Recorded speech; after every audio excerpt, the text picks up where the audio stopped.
Y como veis el título, ahora empieza la grabación, ¿no?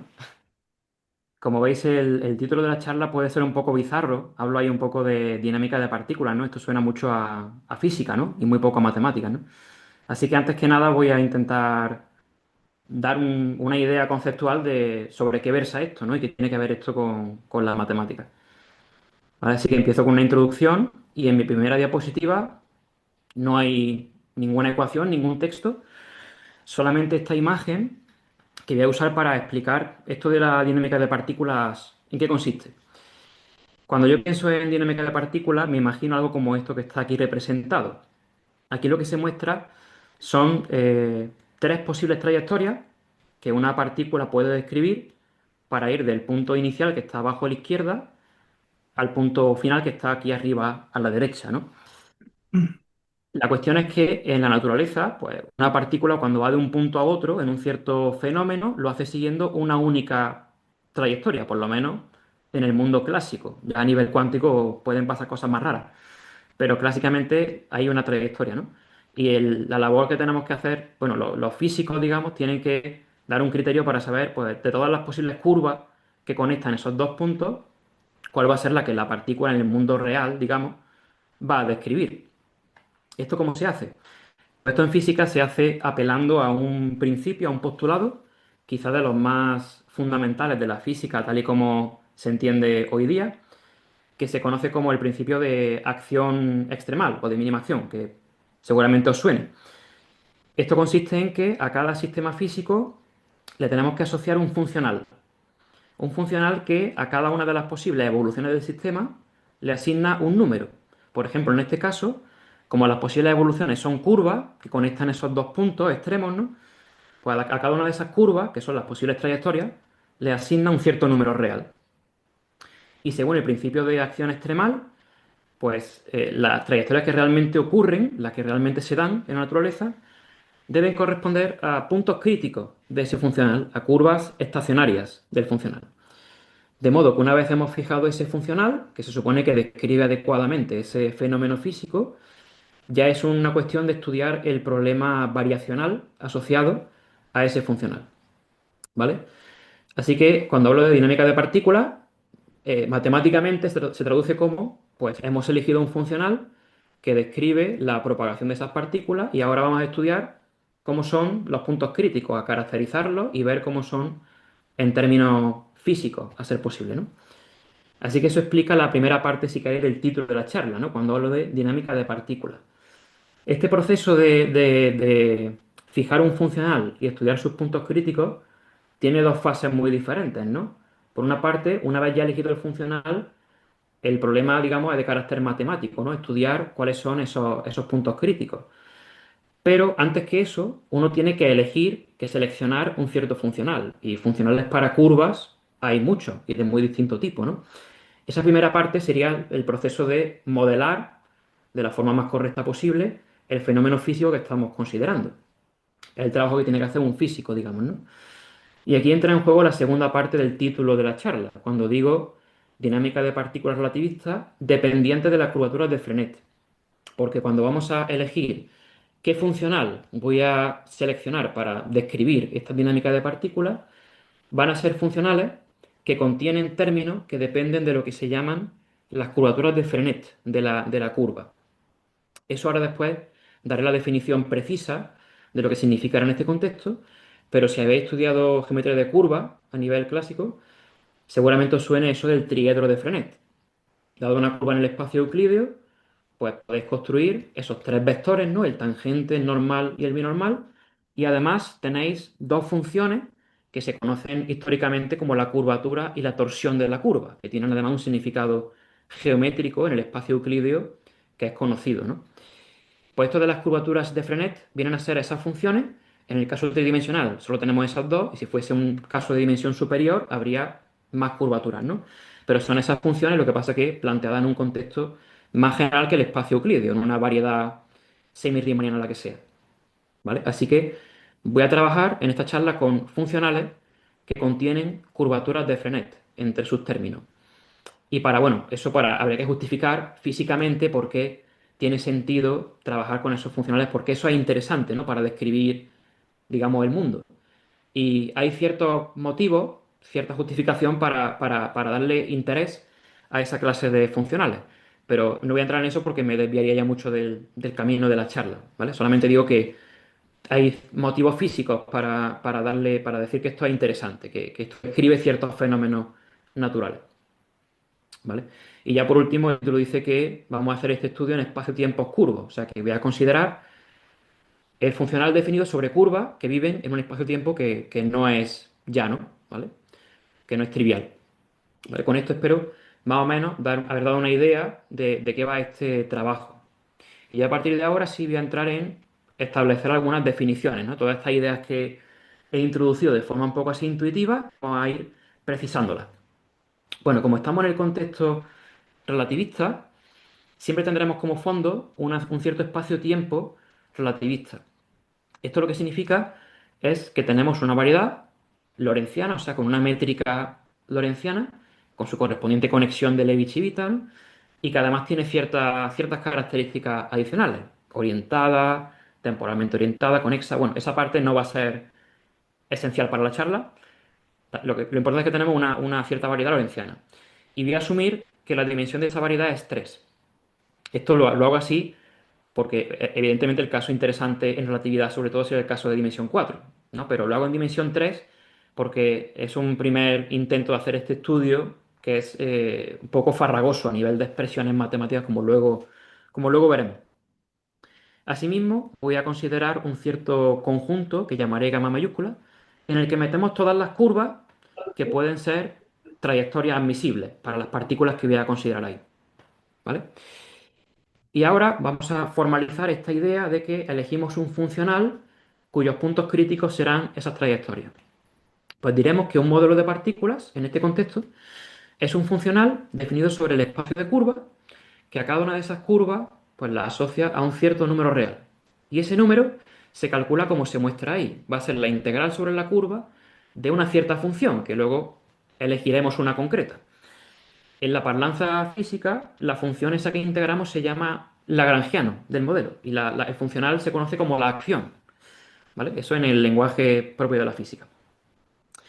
Pues una vez hemos elegido un funcional, usamos este principio de acción extremal para afirmar que las curvas estacionarias o los puntos críticos de ese funcional van a corresponderse con las trayectorias físicas de esas partículas, lo que, digamos que el movimiento que realizarían en el mundo real, ¿vale?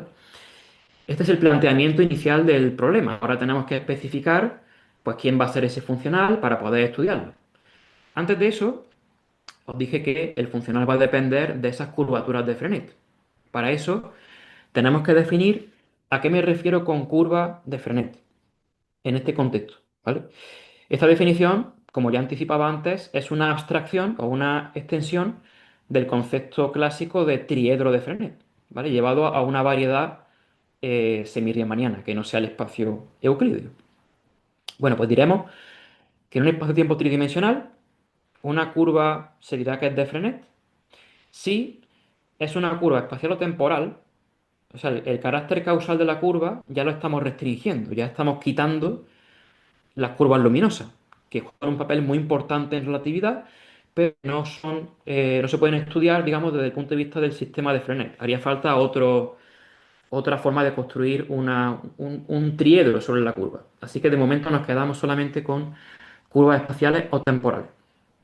Y tienen que ser curvas que admitan los siguientes objetos sobre la misma. Por una parte, una referencia ortonormal formada por esos tres vectores, ¿vale? S1, S2, S3, que en el lenguaje clásico es lo que se llaman vector tangente, normal y binormal. Tal es que el E1 pues es el vector tangente unitario de la curva. Y por otra parte, tenemos dos funciones que vamos a simbolizar como capa sub 1 y capa sub 2 y que es lo que se ha conocido siempre como la curvatura y la torsión de la curva. Y la única restricción de momento es que capa sub 1 tiene que ser estrictamente mayor que cero. Además, todos esos objetos verifican las llamadas ecuaciones de Frenet, que son estas ecuaciones de aquí, las mismas que se usan en el ámbito del espacio euclídeo, pero extendida a una variedad, ¿no? Con la conexión afín que tenemos aquí. Ahí aparecen unos parámetros, unos épsilons, epsilon sub uno, epsilon sub 2. Esos son los caracteres causales de cada uno de esos vectores. Por ejemplo, epsilon sub uno, si es igual a uno, quiere decir que el vector e sub uno es un vector espacial, y si es menos uno, pues quiere decir que es un vector temporal. ¿Vale? Esta es la definición de curva de Frenet. Y a partir de ahora, toda curva que considere va a ser una curva de Frenet. Pues sabiendo esto, como son curvas que tienen una curvatura y una torsión asociadas, podemos considerar la siguiente familia de funcionales. ¿Vale? Como vemos ahí en la ecuación de arriba, tengo una cierta familia de funcionales que están dados por la integral de una cierta constante, m, más una constante por capa sub 1, más una constante por capa sub 2. Estos funcionales lo que están haciendo es generalizar el funcional que se emplea en relatividad general para describir a las partículas que están en caída libre. Sabéis que en relatividad las partículas en caída libre describen geodésicas, ¿no? Del espacio-tiempo. Si aquí eliminamos los términos que dependen de esas curvaturas y me quedo solamente con el término constante, ese funcional tiene por puntos críticos la geodésica de ese espacio-tiempo. Pero como añado más términos, estamos obteniendo una familia que de alguna forma generaliza o amplía ese funcional que es el más habitual en relatividad general, ¿no? Como antes comentaba, estos funcionales han sido estudiados por motivos tanto físicos como matemáticos. También, aparte de por su atractivo físico, digamos, se han estudiado a nivel puramente matemático como problemas variacionales sobre una variedad tanto riemanniana como lorentziana en ambos contextos. Y en esta charla voy a considerar de todos esos funcionales uno concreto, que es aquel en el cual quitamos el término constante y quitamos el término que va con capa sub uno y me quedo solamente con la integral sobre la curva de capa sub 2. Esto es lo que hemos llamado antes la torsión de la curva. ¿Vale? Pues esta integral para cada curva me dará un número, será el funcional cuyos puntos críticos queremos intentar caracterizar. ¿Vale? ¿Cómo hacemos esto de estudiar los puntos críticos de un funcional? Tenemos que echar mano del cálculo variacional. Y la herramienta principal que vamos a emplear es lo que llamamos una variación de una curva.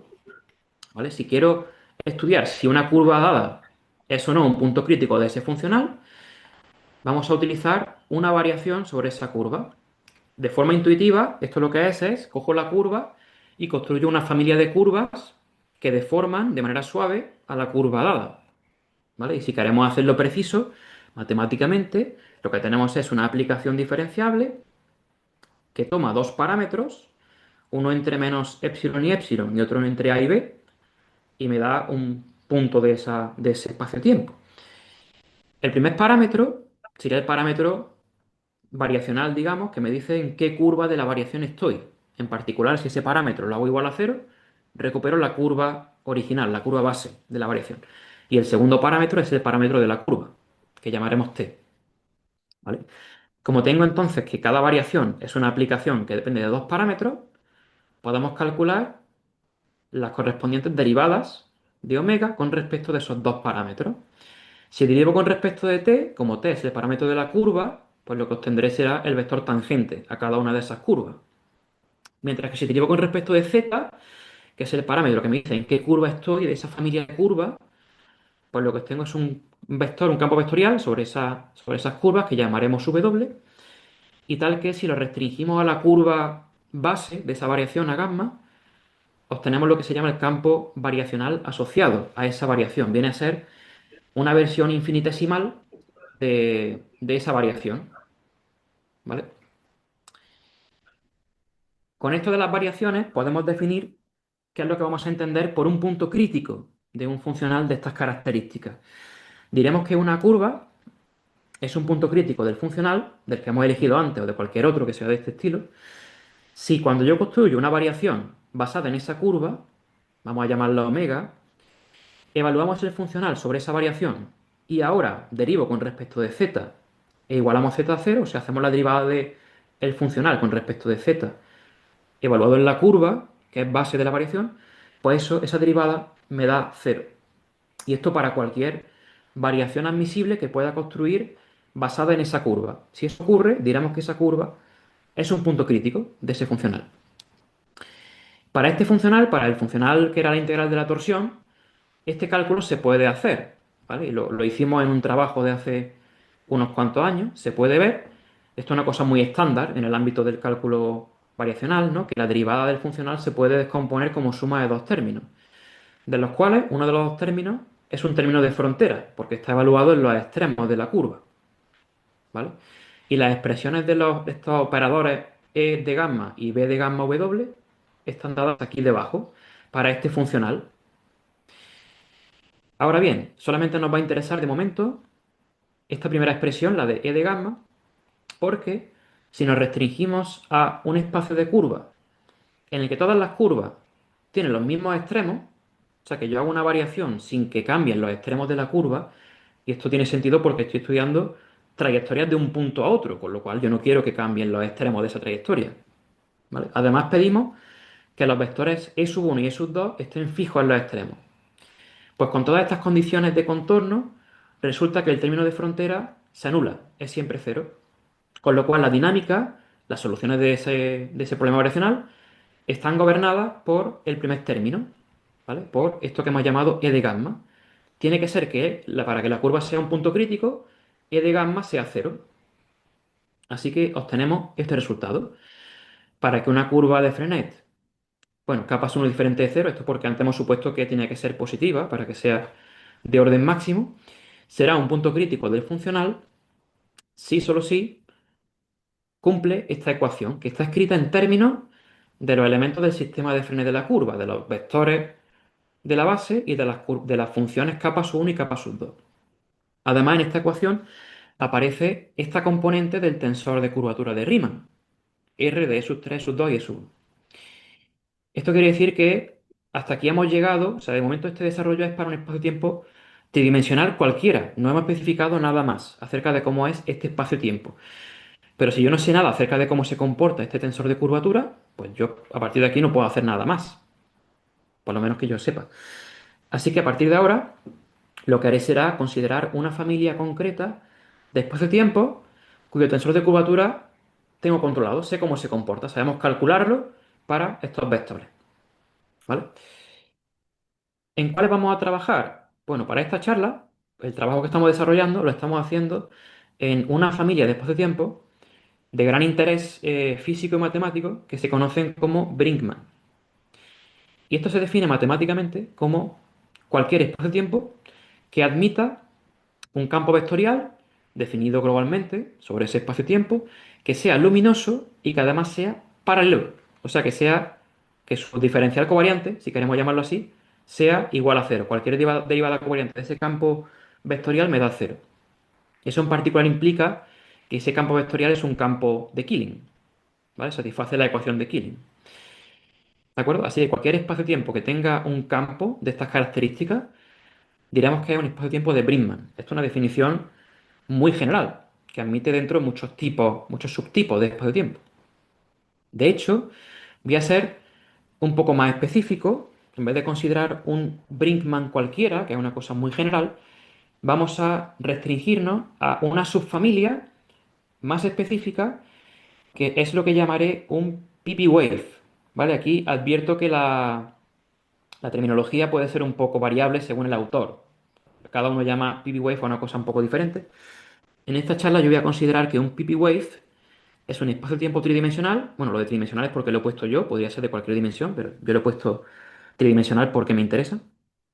Sí, la variedad es SR3 y se pueden elegir coordenadas globales en ese espacio-tiempo, en esa variedad, de modo que la métrica tiene esta forma, tiene esta pinta concreta.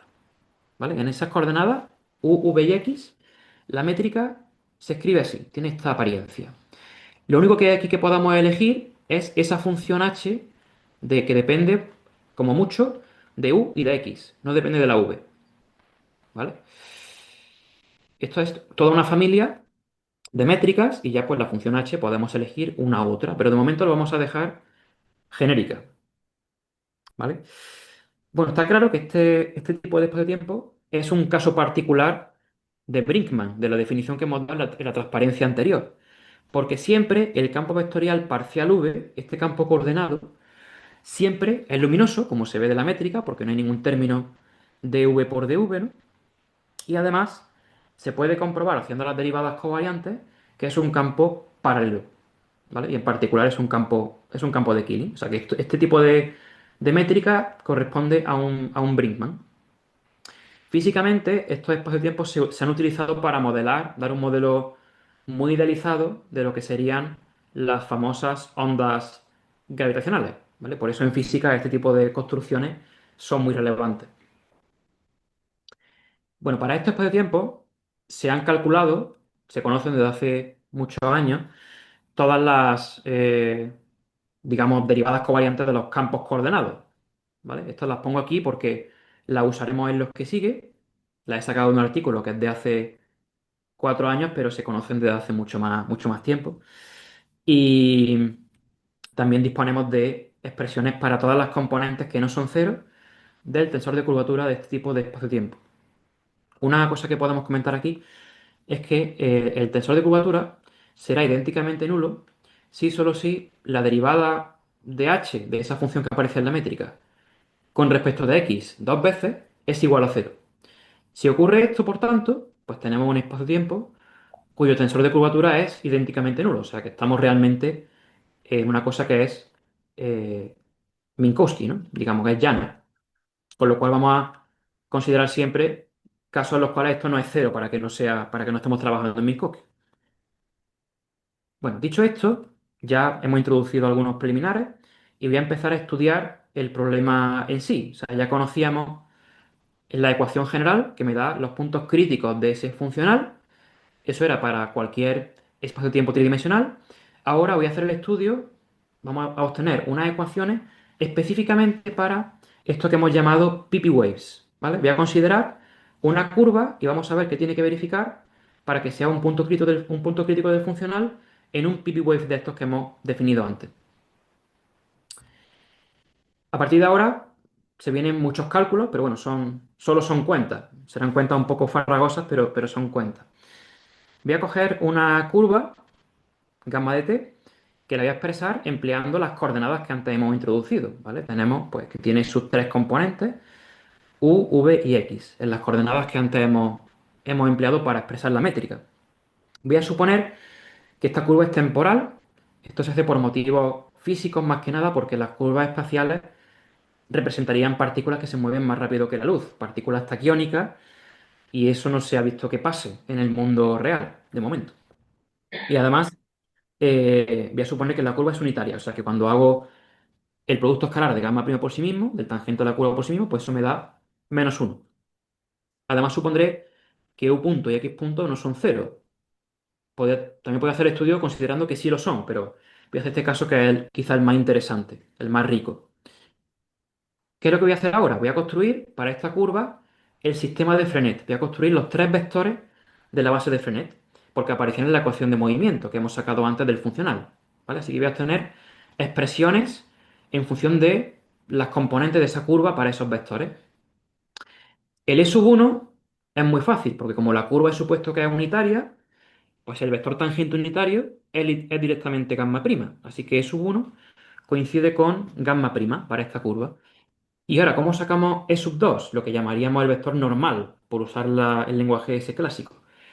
Pues si recordáis, en la definición de curva de Frenet había unas ecuaciones, y la primera ecuación me decía que si hacemos nabla de E sub 1, o sea, la aceleración de la curva, eso está relacionado con el vector E sub 2. Y esta cuenta la podemos hacer utilizando las fórmulas que antes os mostré de las derivadas covariantes de los campos coordenados, sin más que emplear pues, las propiedades de la conexión de Levi-Civita, ¿no? Esto es lo que me sale haciendo la cuenta.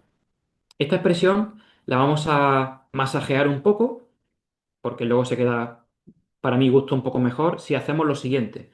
Si cojo la condición de que la curva sea unitaria y la derivo con respecto al parámetro de la curva, me queda esto. Y usando esto, se puede ver que si definimos una función que voy a llamar lambda mayúscula, que es esta expresión, que es así puesto no significa nada, pero si os fijáis, es exactamente la componente o la función que multiplica a parcial v, aquí en nabla de sub 1 y sub 1, ¿vale?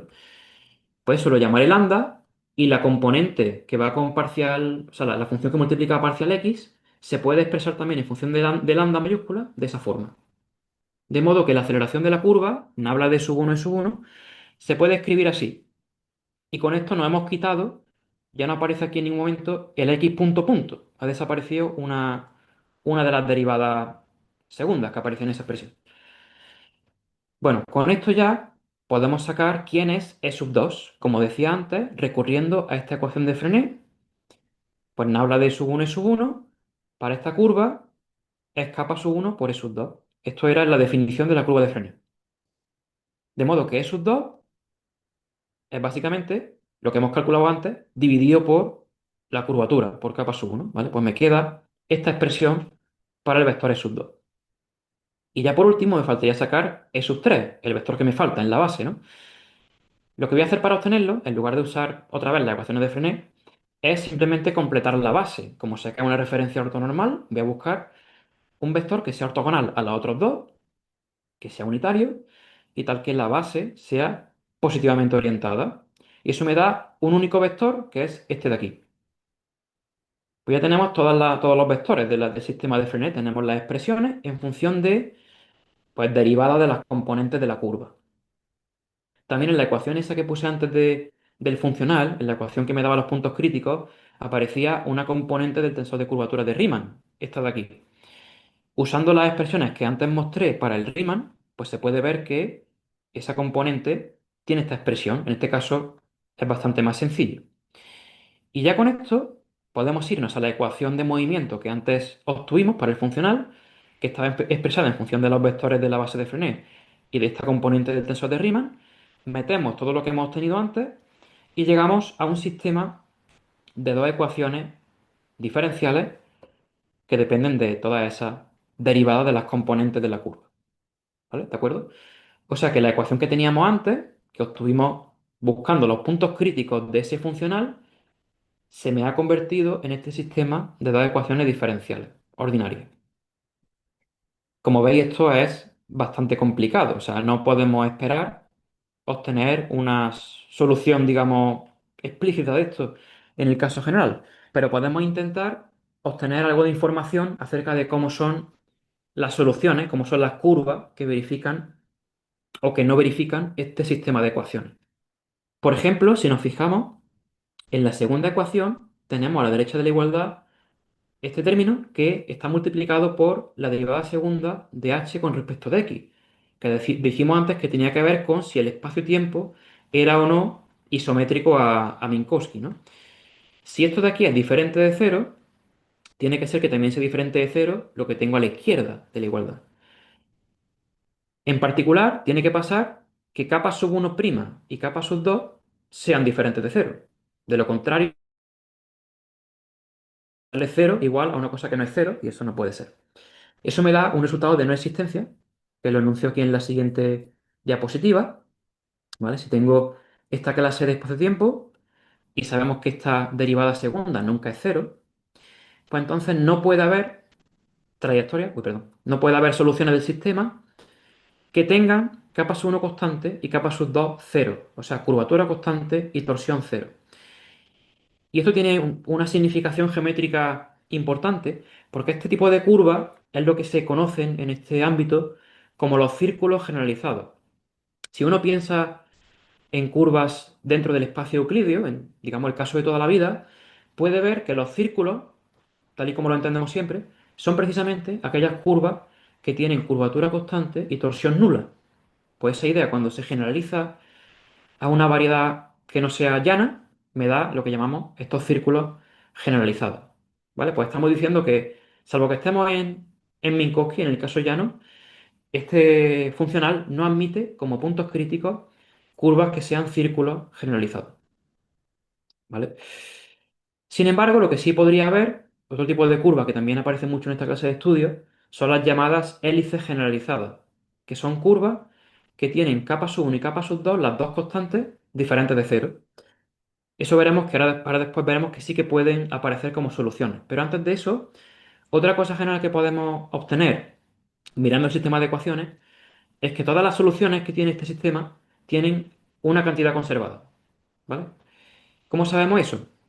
Pues porque si cogemos otra de las ecuaciones de Frenet, de esas que puse en la definición, y nos fijamos en la componente que va según parcial u, encontramos esta relación.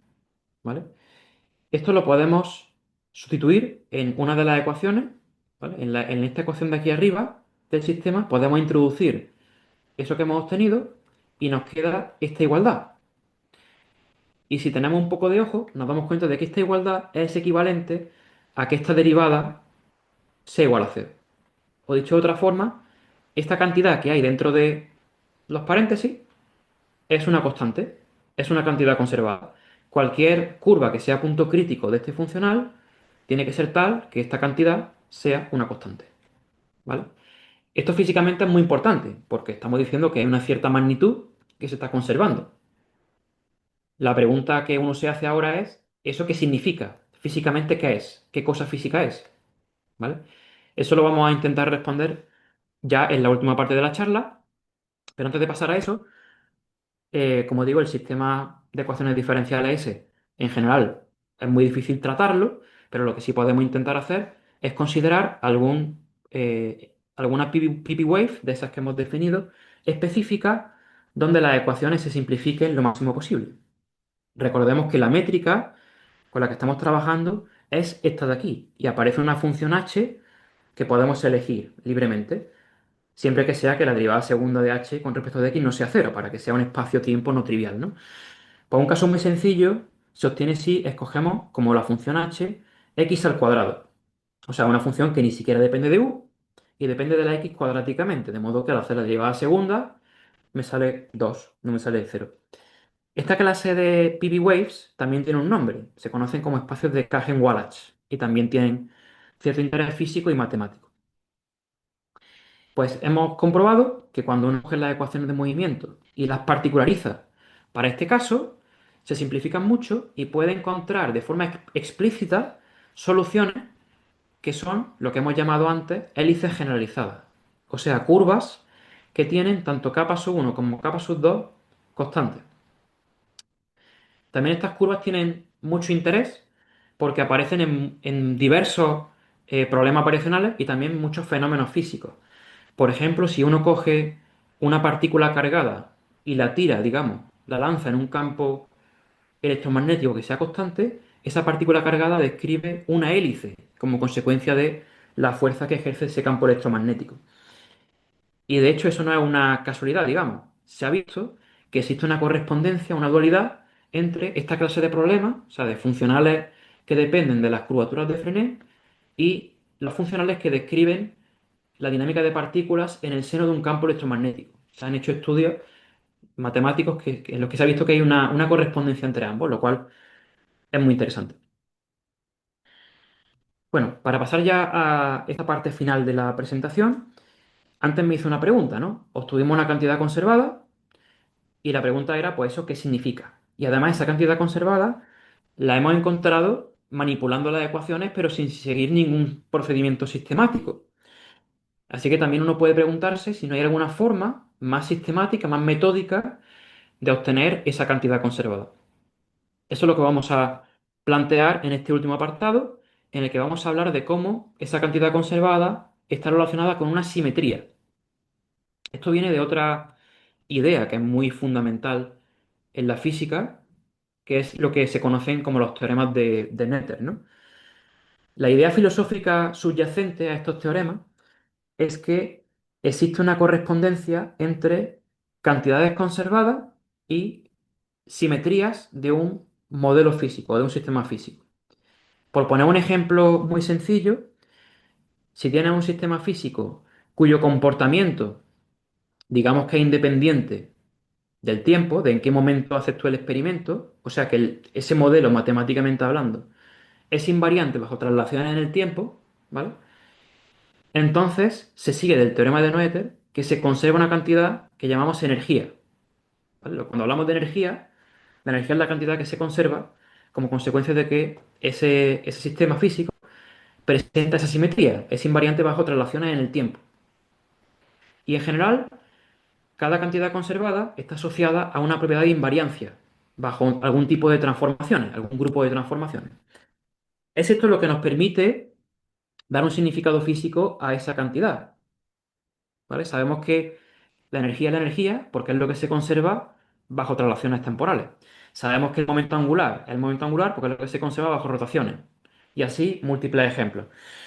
Pues esta misma idea queremos llevarla a esta clase de problemas. Queremos analizar esto que tenemos aquí desde la perspectiva de, vamos a ver si este problema, este modelo, tiene alguna simetría que tenga asociada la cantidad conservada que antes hemos obtenido. ¿Vale? Antes que nada, tenemos que ver qué entendemos matemáticamente por una simetría en este contexto. Si tengo un problema variacional como los que estamos trabajando aquí, ¿qué es lo que va a ser una simetría? Pues la definición que os doy es la que aquí os muestro. Si tengo un modelo de partículas, o sea, un funcional, como los que estamos considerando, en un cierto espacio-tiempo, una simetría va a ser un cierto campo vectorial definido en mi espacio-tiempo. Y diremos que es una simetría si cumple esta condición. Esto lo que significa es que si cada curva, que es un punto crítico, hablando así de forma informal, la deformamos de acuerdo con la dirección de este campo vectorial, la curva deformada a nivel infinitesimal sigue siendo una trayectoria, un punto crítico de este problema variacional. Dicho matemáticamente, para cada curva que sea un punto crítico, si construimos esta variación que he llamado omega sub gamma, que se construye a partir de este campo vectorial, W, pues entonces si ahora evaluamos el funcional sobre esa variación y hacemos su derivada, pues esa derivada vale cero para cualquier punto crítico. ¿Vale? Esa es la idea con la definición que usaremos para entender lo que es una simetría en este tipo de problemas. Pues bien, ahora tenemos que ver si es verdad que cuando tengo una simetría hay una cantidad conservada correspondiente a esa simetría.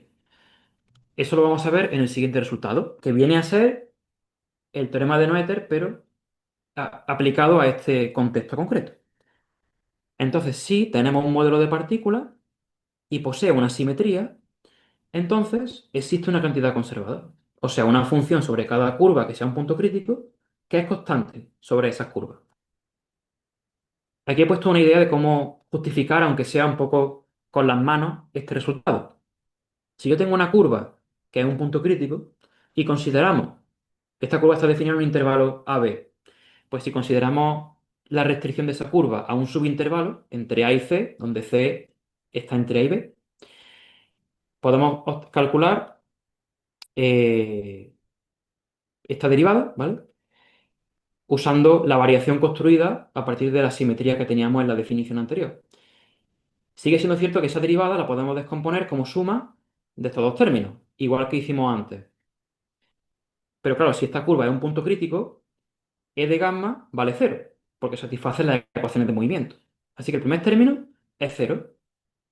Y como todo tiene que ser cero, me queda que el término de frontera, cuando hacemos la diferencia entre lo que vale en C y en A, tiene que ser cero. Pero claro, como esto tiene que ser verdad para cualquier subintervalo que yo coja, la conclusión es que esta expresión, el término de frontera, es una constante sobre la curva. Así que la constante que estamos buscando está dada precisamente por el término de frontera que nos aparecía antes cuando hicimos el estudio del funcional. ¿Cuál es la siguiente pregunta que nos hacemos? Para el funcional con el que estamos trabajando aquí, que era este de aquí, ¿no? La integral de capa sub 2, ¿qué campos son susceptibles de ser simetrías de ese modelo? Bueno, pues aquí tenemos una proposición que afirma que las simetrías se corresponden precisamente con los campos de Killing. ¿Vale? Para este tipo de modelos no tiene por qué ser así. Si cojo un modelo que sea distinto, un funcional distinto, a lo mejor las simetrías son otras cosas. Pero para funcionales que dependen de las curvaturas de Frenet, de capa sub 1, de capa sub 2, las simetrías son los campos de Killing. Esto se puede justificar de manera intuitiva diciendo que estas curvaturas, a fin de cuentas, permanecen invariantes si yo aplico un movimiento rígido, ¿no? Al menos en el caso del espacio euclídeo. Y como los campos de Killing codifican esa isometría infinitesimales, pues tiene sentido pensar que van a ser simetrías de modelos que dependen de esas curvaturas. Pero bueno, si ese argumento no nos basta, se puede hacer la comprobación matemática, o sea, hacer la derivada y te sale que la derivada depende de cuánto vale el campo W evaluado en capa sub 2 y en V, que es la velocidad de la curva, y como conocemos expresiones para esas derivadas direccionales, si queremos llamarlas así, Se puede ver, aunque es un cálculo no demasiado agradable, pero se puede hacer y se puede ver que ambas expresiones son siempre cero cuando W es un campo de Killing. De modo que efectivamente esta derivada me da cero, siempre que W sea un campo de Killing. ¿Y qué ocurre? Que sabemos que como estamos trabajando en un pp-wave tridimensional, que era un caso particular de Bridgman, siempre tenemos un campo que es un campo de Killing, que en este caso es el campo parcial V. Bueno, pues ya tenemos un campo que sé que es una simetría de modelo. Y antes hemos visto un teorema que me dice cómo calcular la cantidad conservada asociada a esa simetría. Pues vamos a hacer la cuenta. Bueno, paso ya a esta última transparencia, usando el teorema este que hemos visto antes, esencialmente el teorema de Noether, aplicado a este caso, pues tenemos que esta cantidad, que es el término de frontera, tomando la W como el parcial V, ¿vale? Nuestro campo de Killing. Y bueno, la he multiplicado por epsilon sub 1 porque me salió un signo menos. Pues para quitar el signo menos he puesto epsilon sub 1. Pero eso como una constante, pues sigue siendo constante lo que me sale, ¿no? Pues tenemos que esto de aquí, que era lo que valía el término de frontera, es una constante del movimiento. Para cualquier punto crítico del funcional, esto debe ser una constante. Y si ahora hacemos la cuenta, o sea, calculamos cuánto vale este producto escalar para una curva con estas coordenadas, pues nos queda que efectivamente esa cantidad es la que obtuvimos antes. La cantidad conservada que antes hallamos inspeccionando las ecuaciones, la hemos recuperado por un procedimiento sistemático que además justificado en la correspondencia entre simetrías y cantidades conservadas. Esto es bueno no solamente porque hemos recuperado la cantidad conservada de una forma coherente, digamos, siguiendo unos pasos sistemáticos y podemos ahora hacer esto para obtener más cantidades conservadas en caso de que hubiera más simetrías para este modelo, pero es que además con esto podemos asignar un significado físico a lo que significa esta cantidad. Porque como el campo parcial V es un campo paralelo, estos campos vienen a ser la abstracción de lo que en el espacio euclidio sería un campo constante, ¿no? Un campo de traslaciones. Así que podemos decir que este campo me define una simetría de tipo traslacional. ¿Vale? Pensamos que tenemos esas curvas y las estamos trasladando según la dirección del campo parcial V. Pues siempre que la simetría sea de tipo traslacional, en física decimos que lo que se conserva se llama cantidad de movimiento o momento lineal.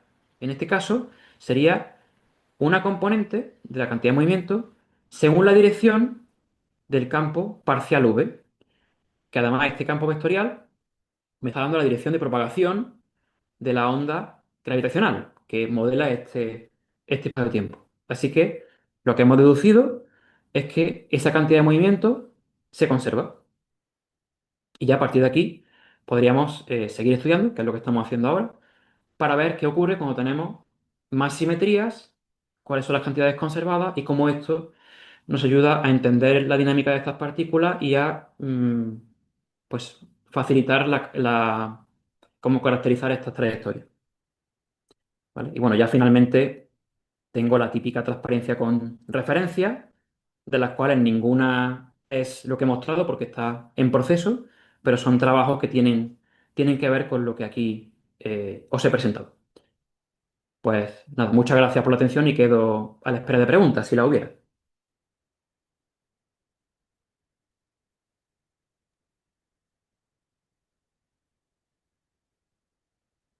Pues muchas gracias, Martín, por la charla. ¿Hay alguna pregunta?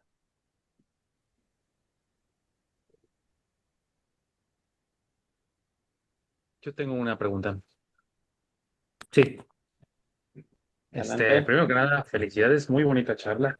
Eh, y por otro lado, quería preguntarte si han intentado calcular la segunda variación del funcional F001 para averiguar, pues, qué tipo de extremales son los que se están estudiando, o bajo qué condiciones esos extremales son máximos o mínimos locales. muy buena pregunta esa porque ciertamente es una cosa que nos hemos planteado. Siendo sincero, aún no hemos hecho eso, Es pero es una cosa que complicado, tenemos suena ahí. complicado.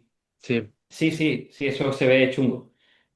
Ajá, O sea, es una claro, cosa claro. que sería muy bueno hacerlo porque, hombre, si tienes una trayectoria del modelo, pero no es una trayectoria, digamos, estable, Ajá, pues quizá no tenga tanto interés físico como si es una cosa, es un mínimo, ¿no? Es una cosa que es estable. Así que sí, desde es algo luego, que sí. tenemos pendiente hacer. Ok, y otra pregunta, ¿por qué en tres dimensiones y no en o en cuatro? O sea, porque claro, o sea, todo esto ha sido en tres dimensiones pero, o sea, creo que no alcancé a entender por qué en cuatro dimensiones, en un espacio-tiempo, pues, análogo, ¿no? Al de Minkowski, el clásico. O sea, ¿por qué en cuatro dimensiones no? Pues, La respuesta corta es que lo hacemos así porque es más sencillo. Es decir, lo podríamos hacer en cualquier dimensión. Lo que pasa es que las ecuaciones son cada vez más complicadas. Cuanto más aumenta la dimensión, sí. el caso de Minkowski en dimensión 4 está ya estudiado. Pero, o sea, en dimensión 4 se Ujú. sabe cómo se comportan las trayectorias en Minkowski y en lugares con curvatura constante, el de Sitter y el anti de Sitter, por ejemplo. Ok, Pero ya cuando nos metemos en sitios más generales, como pueden ser estos, pues no se hay complica. estudios en esa dimensión. Así que empezamos por una dimensión más baja para tener una idea de cómo se comportan los puntos críticos y luego intentaremos aumentar la dimensión. Pero Y eso es en, un reto, digamos, claro, trivial. sí. Y en el Minkowski también el funcional es igual, ¿no? O sea, se toma la última curvatura perdón, en dimensión 4. Eso me refería, Puedes en dimensión. tomar cualquiera. Yo antes Cualquiera puse, prácticamente, ¿no? Ah, sí, o sí, sea, la combinación lineal, ¿no? Claro. exacto. Cuando uno estudia modelos de partículas puede considerar cualquier combinación lineal de estas curvaturas. Y si quiere se puede Ajá, restringir a una concreta, pero también puede hacer el estudio para la familia completa al mismo tiempo. Que de hecho es como claro. se hace en el artículo que aquí cito, en el segundo artículo de Barros, Fernández y tal, estudia esta familia completa en el caso tridimensional de curvatura constante, ¿vale? Y Ok, resuelve por completo el problema, obtiene todas las soluciones. claro.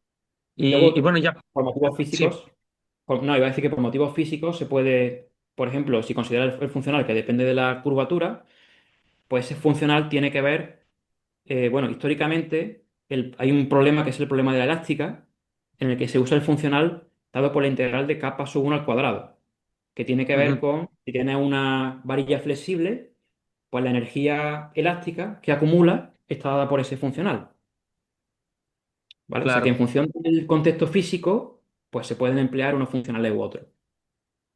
Sí, desde luego. Y ya por último, la, tú mencionaste desde el inicio que se restringe el problema a curvas no luminosas, ¿Sí? por el tema del sistema Frenetz. Bueno, yo he visto en algunos textos eh, que también hay forma de establecer ecuaciones Frenetz, al menos en el Minkowski, el clásico, para el caso de curvas luminosas. Nada más hay que, o sea, son más ecuaciones, hay más términos, pero en principio es algo que se puede hacer. No sé si lo han intentado establecer al menos el sistema Frenetz para sus tres variedades espaciotemporales,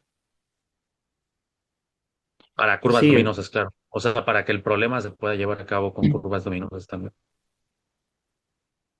sí, o sea, lo que yo tengo entendido es que pasa lo que tú dices, lo que pasa es que ya esos vectores ya no se llaman sistema de Frenet, tienen otro nombre, porque lo construye de otra Sí, forma. Se sí, no me llaman acuerdo sistemas del de nombre. Darboux o tienen otros nombres.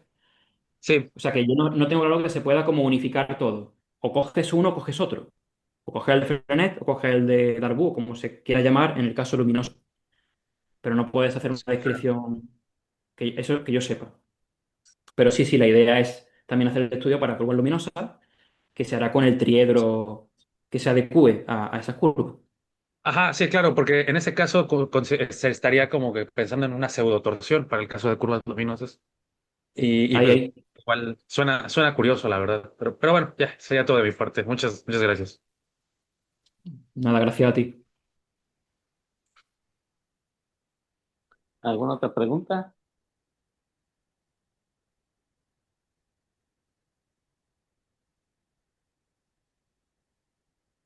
bueno, sin más preguntas, Martín, una, una consulta.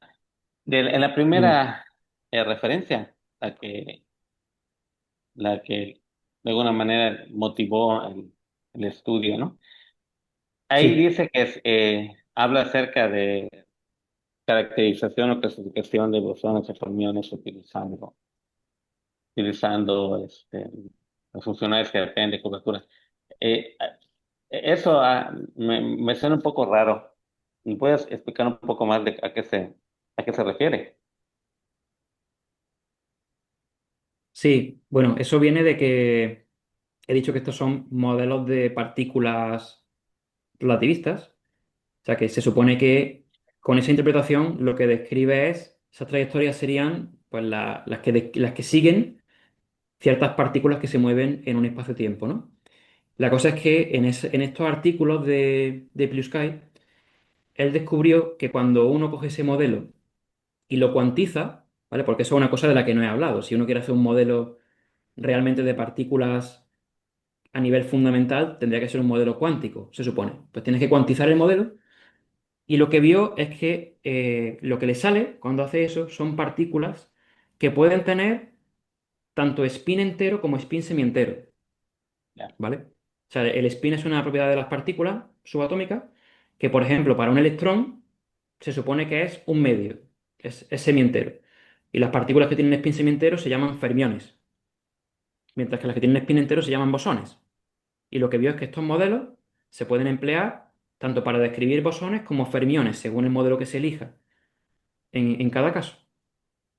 Y ya. eso fue un poco Entonces, digamos, lo en que el hizo contexto interesante. cuántico, Perdón, perdón, ajá, dime. no, sí, o sea, ya entendí, o sea, se tiene que pasar antes por la cuantización, ¿no? Claro, que yo como aquí no, como no he hablado Ya. de eso, Sí, por sí, eso sí. no. No, sí, pues sí, Eso por habría eso que le meterse en decía que me cuantizar el hace un poco modelo. raro, ¿no? Ah, ok, ya, ya. Perfecto. Muy bien. Si no hay Sí. más preguntas, pues agradecemos a Martín por esta charla. La verdad es que Tengo que estuvo, colgar. estuvo Voy muy ya, voy ya. padre. Ah, no, ya no, tiene que ser ya. Bueno, gracias.